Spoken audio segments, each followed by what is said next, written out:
नमस्कार, public news times channel Shimla में आपका स्वागत है।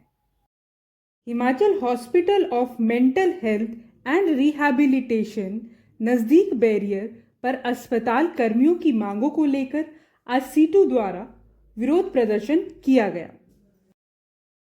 धमकाने की नीति नहीं चलेगी, नहीं चलेगी, नहीं चलेगी। आउटसोर्स वर्कर्स को न्यूनतम वेतन देना होगा, देना होगा, देना होगा। आउटसोर्स वर्कर्स को समान काम का समान वेतन देना होगा, देना होगा, देना होगा। सुप्रीम कोर्ट जिंदाबाद, जिंदाबाद। अस्पताल प्रबंधन होश में आओ, होश में आओ, होश में आओ। अस्पताल प्रबंधन होश में आओ।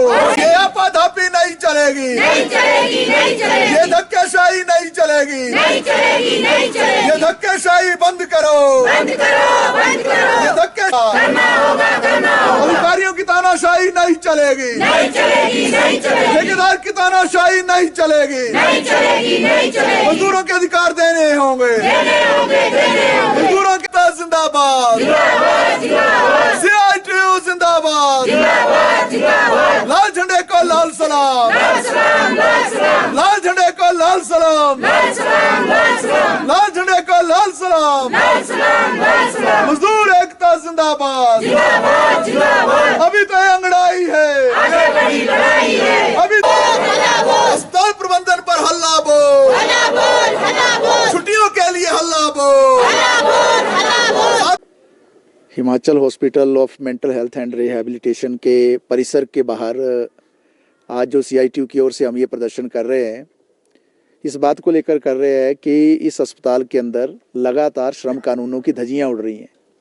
पिछले काफ़ी सालों से ये सारे मसले जो हैं यहाँ के प्रबंधन से भी हम उठाते रहे हैं और इस संदर्भ में श्रम कार्यालय के अंदर भी समझौता वार्ताएं चलती रही हैं।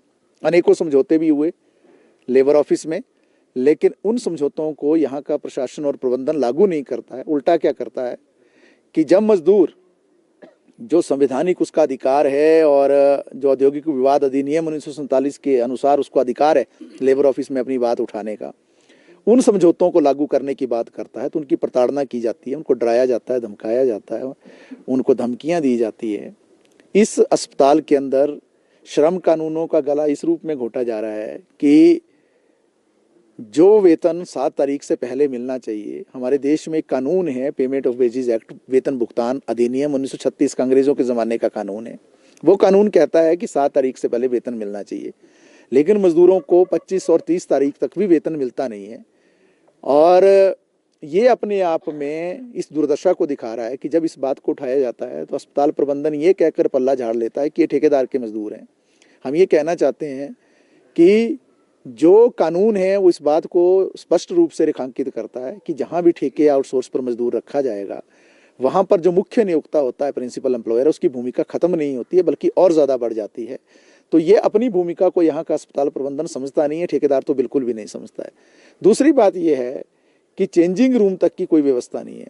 कुछ महीने पहले हम स्वयं यहाँ आए थे, CITU की ओर से एक डेलीगेशन लेकर, मजदूर भी थे उसमें।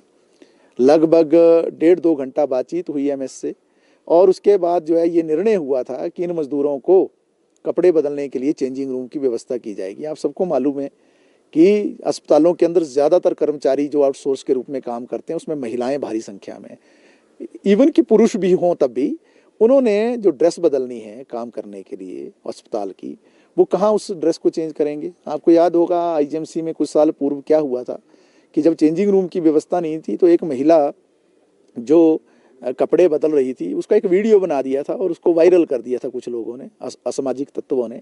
तो एक महिला की जो इज्जत है उसको तार तार कर दिया गया था। तो क्या ये अस्पताल प्रबंधन इस बात को समझता नहीं है कि कोई महिला जो है जब उसने घर से आना है या पुरुष भी आएगा, वो कपड़े कहाँ बदलेगा, जो यहाँ की जो ड्रेस है उसको कहाँ पहनेगा, उस ड्रेस को कहाँ खोल कर जाएगा। क्या ये चाहते हैं कि उसके बाद जब वो ड्यूटी करेगा उसके बाद इन्हीं कपड़ों के साथ घर को लौट जाए और जिसके ज़रिए अनेकों इन्फेक्शन ये कैरी करें और ना केवल स्वयं बीमार हो बल्कि परिवार को भी उन इन्फेक्शन को जो है दे दें और उसके ज़रिए पूरे परिवार को जो है पीड़ित कर दें। तो चेंजिंग रूम तक की व्यवस्था नहीं है, जो अपने आप में कई प्रश्न चिन्ह खड़ा कर रहा है। दूसरी बात ये भी है कि ड्रेस तक भी नहीं दी जाती है। अब अस्पताल के अंदर जो है आपको एक डेकोरम में रहना है। आपको सबको मालूम है डॉक्टर्स ड्रेस में है, नर्सिंग स्टाफ ड्रेस में है, इन कर्मचारियों को भी ड्रेस में काम करना है प्रोटोकॉल के हिसाब से, नियम के अनुसार। लेकिन ड्रेस देगा कौन? अब कानून का जो प्रावधान है, मैंडेटरी प्रोविजंस है, स्टैट्यूटरी प्रोविजंस हैं, आवश्यक प्रावधान है, संवैधानिक वैधानिक प्रावधान है, उसके अनुसार साल में 2 ड्रेस देना ज़रूरी है, गर्मी और सर्दी के मौसम के अनुसार। लेकिन वो ड्रेस जो है इनको दी नहीं जाती है, अपने ही खर्चे से उस ड्रेस का ये खर्चा उठाते हैं और पूरा उसका जो है ये बाध्य कर दिया जाता है ठेकेदार के द्वारा या प्रशासन के द्वारा इनको कि स्वयं अपने खर्चे से उस वर्दी का इंतजाम ये करें। चौथी बात ये भी है कि हमारे देश के अंदर छुट्टियों के संदर्भ में अनेकों कानून है। अर्नड लीव का कानून है, कैजुअल लीव का कानून है, नेशनल और फेस्टिवल हॉलीडेज का एक कानून है। हमारे देश के अंदर तो मेडिकल का भी कानून है। तो जो इनको छुट्टियां मिलनी चाहिए थी उस संदर्भ में लेबर ऑफिस ने भी हस्तक्षेप किया था और बहुत पहले 2015 में और 2019 में और इस साल भी पिछले साल 2024 में भी जून में आईजीएमसी को लेकर एक समझौता जो है वो लेबर ऑफिस के अंदर हुआ था कि 47 छुट्टियां मजदूरों को साल में मिलेंगी। उसी समझौते के अनुसार जो है मेंटल रिहेबिलिटेशन सेंटर जो यहाँ है उसके संदर्भ में जो बातचीत हुई थी लेबर ऑफिस में समझौता हुआ था, उसमें भी वो बातें मानी थी कि छुट्टियां दी जाएंगी। लेकिन समझौते से इतर जाकर समझौते को ख़त्म करके ये अब जो है छुट्टियां देना मजदूरों को बंद कर रहे हैं और उसके एवज में जो इनका एब्सेंट लगा रहे हैं, पैसे काट रहे हैं, जो कि दुर्भाग्यपूर्ण स्थिति है। तो कुल मिलाकर जो है इस अस्पताल के अंदर जो है श्रम कानूनों का गला घोटा जा रहा है। आई कार्ड नहीं दिया जाता है। आई कार्ड जो है हमारे हिमाचल प्रदेश विधानसभा का एक कानून है। बहुत पहले जब कुल्लू में गड़शा में जब बादल फटे थे और अनेकों मजदूर जो है वहाँ उसमें बह गए थे, तो ठेकेदारों ने सूची नहीं दी मजदूरों की कि कितने मजदूरों की जो वहाँ मौत हो गई।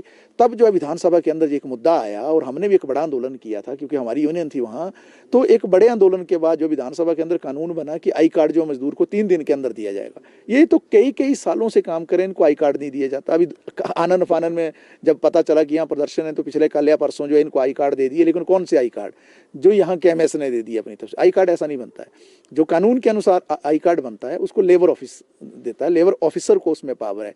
ये जो है उसको भरेंगे फार्म को और उसके जरिए जो आई कार्ड बनेगा उसमें अंततः जो है लेबर ऑफिसर साइन करेंगे मोहर के साथ, क्योंकि लेबर ऑफिसर जो है एक वैधानिक अधिकारी है, एक कानूनी अधिकारी है, उसका ही आई कार्ड माना जाएगा। एमएस का दिया हुआ आई कार्ड किसी लेखे जोखे में नहीं होता है। तो कुल मिलाकर जो पूरा यहाँ जो है मजदूरों का शोषण चल रहा है, जुल्म है, अत्याचार है। अब बताइए ऐसी जगह पे अस्पताल है जहाँ पेड़ है बहुत ज्यादा, हर क्षण पेड़ों से कुछ ना कुछ पत्ता कुछ ना गिरता रहता है। अगर एक पत्ता भी गिर जाए तो मजदूर का ऐसा टॉर्चर किया जाता है कि जिसकी कोई कल्पना नहीं है। और मान लो जितने ही पत्ते गिरते हैं और सुबह सफाई करने आते हैं, तो जब उसको इकट्ठा किया जाता है पूरा जो कूड़ा करकट है, तो अस्पताल प्रबंधन कहता है इसको बाहर फेंक दो जाके इधर जंगल में। जंगल के जो वन विभाग के अधिकारी हैं जब वो आते हैं तो वो बोलते हैं कि अंदर का सामान बाहर नहीं गिरना चाहिए। तो बताइए कहाँ जाएगा मजदूर? अभी ये जो वन विभाग की लड़ाई है और जो अस्पताल प्रबंधन की लड़ाई है, इसमें मजदूर क्यों पिसेगा? तो बहुत सारी ऐसी दिक्कतें हैं जिसके जरिए जो है मजदूर को यहाँ नौकरी करना बहुत मुश्किल है। यहाँ तक भी धमकियां दी जाती है कि अगर आप जो है इन मसलों को लेबर ऑफिस में उठाएंगे तो हम जो है आपको नौकरी से ही निकाल देंगे।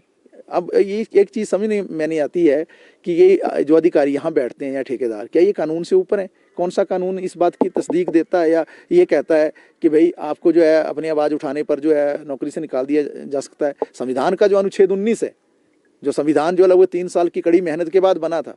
डॉक्टर भीमराव अंबेडकर ने जब उस संविधान को लिखा, अनुच्छेद 19 में क्या लिखा? किसी भी व्यक्ति को अपनी एसोसिएशन बनाने का अधिकार है, यूनियन बनाने का अधिकार है, अभिव्यक्ति की स्वतंत्रता है, बात रखने की स्वतंत्रता है, धरना करने की स्वतंत्रता है। 1947 का जो कानून है हमारे देश में, वो किसी भी व्यक्ति को लेबर ऑफिस जाने का अधिकार देता है, लेबर ऑफिसर के पास। तो क्यों ये धमकियां देते हैं और इस तरीके की कारगुजारी करते हैं? हालांकि हमें दुख है इस बात का कि हमें ऐसी जगह ये प्रदर्शन करना पड़ रहा है जहां हम स्वयं दिल से नहीं चाहते हैं कि प्रदर्शन हो, क्योंकि यहाँ जो रोगी आते हैं, हालांकि हम परिसर के बाहर हैं, लेकिन हमें यहाँ भी अच्छा नहीं लग रहा है, क्योंकि यहाँ जो रोगी आते हैं वो बड़े उस किस्म के रोगी होते हैं जो बिल्कुल बेचारे जिनकी बहुत ही बुरी स्थिति होती है, जिनको मेंटल रिहेबिलिटेशन चाहिए होता, पुनर्वास चाहिए होता, जिनको मदद चाहिए मानसिक तौर पर, और बड़ी कड़ी परीक्षा से वो गुजर रहे होते हैं जीवन के, जहाँ जो है एक नए जीवन की ओर उनको आने वाले समय में आगे बढ़ना है।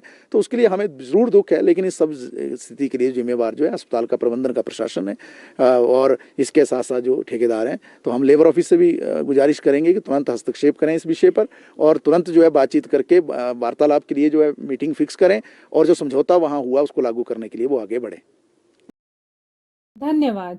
रोजाना ताज़ा खबरों के लिए जुड़े रहें public news times channel Shimla के साथ सभी सोशल मीडिया प्लेटफॉर्म पर। हमारे चैनल को लाइक, शेयर और